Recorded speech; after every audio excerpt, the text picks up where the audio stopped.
Hello dear students, मैं हूं अजय करमरकर। अब हम पढ़ेंगे पीएन जंक्शन डायोड, उसकी वर्किंग और उसकी यूटिलाइजेशन। तो पीएन जंक्शन डायोड है क्या?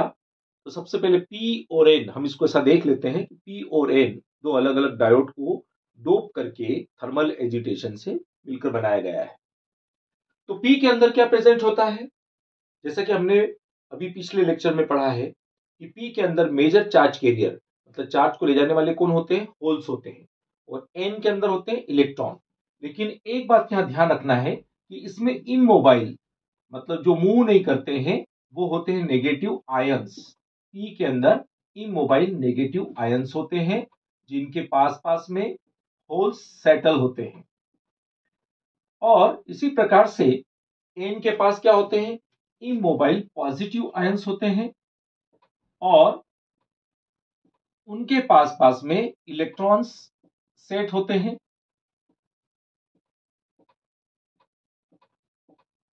अब इनिशियली क्या होता है? यहां के इलेक्ट्रॉन और इसके होल एक दूसरे को डिफ्यूज कर देते हैं पास पास में। मतलब ये जो जंक्शन लाइन है, यहां पर ये जंक्शन लाइन के पास में जो इलेक्ट्रॉन है, ये होल्स को डिफ्यूज कर देते हैं। तो यहां डिफ्यूज करने के बाद क्या हो जाता है? यहां पर सारा negative negative immobile ion settle, मतलब इकट्ठे हो जाते हैं। यहां पर सारे पॉजिटिव इकट्ठे हो जाते हैं। तो ये क्या करते हैं कि ये आपस में मिलकर एक पोटेंशियल बैरियर बना लेते हैं। पोटेंशियल बैरियर का क्या फंक्शन होता है? ये फर्दर इलेक्ट्रॉन और होल्स को के फ्लो को रोक देते हैं। अब यदि इनको इलेक्ट्रॉन को फ्लो करना चाहिए तो इनको एक एक्सटर्नल एजेंट, मतलब एक बैटरी की रिक्वायरमेंट होगी। तो इसे हम बैटरी से कनेक्ट करेंगे, पी को पॉजिटिव से और एन को नेगेटिव से कनेक्ट करेंगे। अब कैसे होगा? अब यहां से यहां के इलेक्ट्रॉन इस तरफ फ्लो होंगे। जैसे जैसे पोटेंशियल बैरियर, मतलब ये जो पोटेंशियल बना हुआ है, मतलब इनबिल्ट, अपन बोल सकते हैं इन पे इनबिल्ट एक प्रकार की बैटरी का काम कर रहा है, जो फर्दर इलेक्ट्रॉन और होल्स को रोक रहा है। अब क्या होता है कि हमारा जो पोटेंशियल है, ये बैटरी का जो पोटेंशियल है, इसके पोटेंशियल बैरियर से थोड़ा सा एक्सेस बढ़ाना चालू कर दिया। तब इसमें से क्या हो जाएगा? ये इलेक्ट्रॉन का फ्लो यहां चालू हो जाएगा और फ्लो और होल्स का फ्लो इस तरफ चालू हो जाएगा।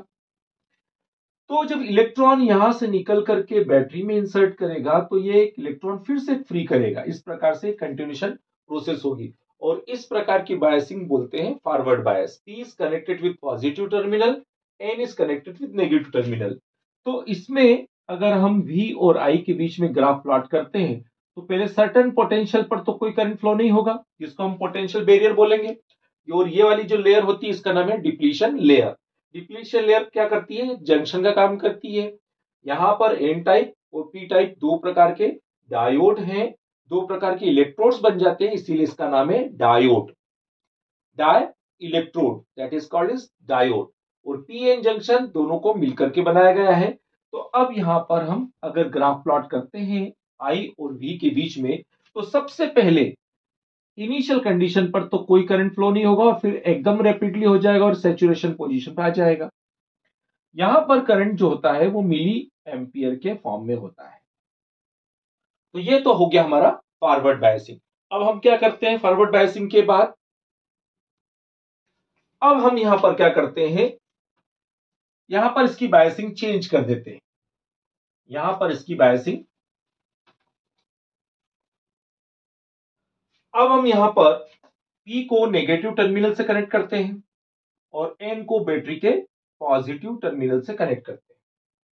अब होता क्या है कि यहां पर जो इलेक्ट्रॉन्स हैं, ये जो डार्क पॉइंट बनाए हुए हैं, वो कंसीडर कर लीजिए ये इलेक्ट्रॉन है और ये वाले हैं होल्स। तो जब एन को पॉजिटिव टर्मिनल से कनेक्ट करते हैं, तो इलेक्ट्रॉन ऐसे जाने के बजाय, यानी पी रीजन में जाने के बजाय, ये क्या हो जाएंगे? दूर हटते चलेंगे और होल्स भी इसी तरीके से आ जाएंगे। तो अब क्या हो जाएगा? यहां पर ये डिप्लीशन लेयर की विड्थ और बढ़ जाएगी, पोटेंशियल बैरियर और बढ़ जाएगा। यानी कि हमारे पोटेंशियल बढ़ाने के साथ साथ, यानी हम ऐसा बढ़ाने के साथ साथ थोड़ा सा इसमें से करंट जाएगा। और जाएगा किस वजह से? Minor charge carrier. पी के अंदर मेजर चार्ज कैरियर होल्स है, तो माइनर चार्ज कैरियर क्या होंगे, इसमें इलेक्ट्रॉन होंगे ओनली 5%। 1% से लेकर 5% तक के इसमें माइनर चार्ज कैरियर होंगे। वैसे की वैसे ही इनमें माइनर चार्ज कैरियर क्या होंगे, होल्स होंगे। तो इनकी वजह से थोड़ा बहुत करंट जाएगा। अब धीरे धीरे धीरे हम पोटेंशियल को बढ़ाते चलेंगे, पोटेंशियल को बढ़ाते चलेंगे तो एक सर्टेन कंडीशन ऐसी आ जाएगी जहां इनके एकदम कोवेलेंट बॉन्ड ब्रेक हो जाएंगे, तो उसको ब्रेकडाउन बोलेंगे। और इस ब्रेकडाउन पर एकदम करंट का फ्लो चालू हो जाएगा, तो इसको बोलते हैं हम रिवर्स बायसिंग। रिवर्स बायसिंग में उसी पोटेंशियल पर कोई करंट फ्लो नहीं होता, होता भी है बहुत मामूली सा होता है। तो ये करंट जो मिलेगा वो माइक्रो एम्पियर के फॉर्म में मिलेगा, और जो फॉरवर्ड और जो रिवर्स जो फॉरवर्ड बायस का होगा वो मिली एम्पियर के फॉर्म में होगा। तो इस प्रकार से ये वर्किंग होती है यहां पर। और ये जो डिवाइस रिवर्स बायस में जो डिवाइस यूज की जाती है उसको हम जेनर डायोड बोलते हैं। और इस प्रकार से यहाँ का जो ब्रेकडाउन, जहां कोवेलेंट बॉन्ड टूटता है, उसको बोलते हैं हम करंट लीकेज या फिर यहाँ ब्रेकडाउन पॉइंट। तो इस प्रकार से अपने पीएन का वर्किंग समझ लिया। अब हम अगले सेशन में इसके यूटिलाइजेशन समझेंगे।